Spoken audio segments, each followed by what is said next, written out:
Kag sa Good Vibes 72nd Charter Anniversary sa nga syudad sa Dumaguete ang nagapadayon sa tunga sa COVID-19 pandemic. Pero subong nga tuig, online ang selebrasyon. Yaring report ni Marcia Luico.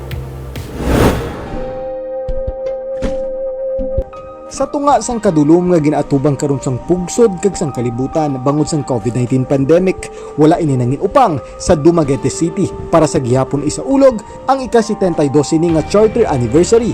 Ginasaulog man sang syudad ang pista ni Santa Catalina de Alejandria.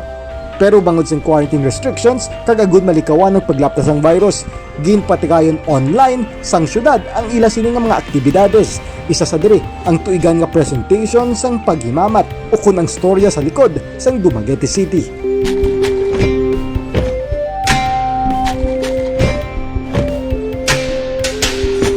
Si Dumaguete City Mayor Felipe Remolyo nagpaandam naman sa mga pumuluyo sang syudad nga likawan sa gihapon ang magarbo nga pagsaulog sang piyesta, ilabi na nga may mga kaso pa sang COVID-19 sa syudad. Pero siya nagapati nga paagi sa pag-isa sang mga pumuluyo, matapta man ang ini nga virus. Let's not lose hope. Let us continue to celebrate but in a modest way.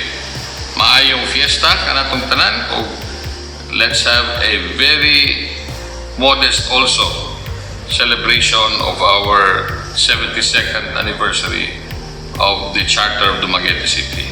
Tema sang selebrasyon sang 72nd Charter Anniversary sang Dumaguete City karon nga tuig amo ang resilience in the midst of pandemic. Marcia Luico para sa DG Cas Negros.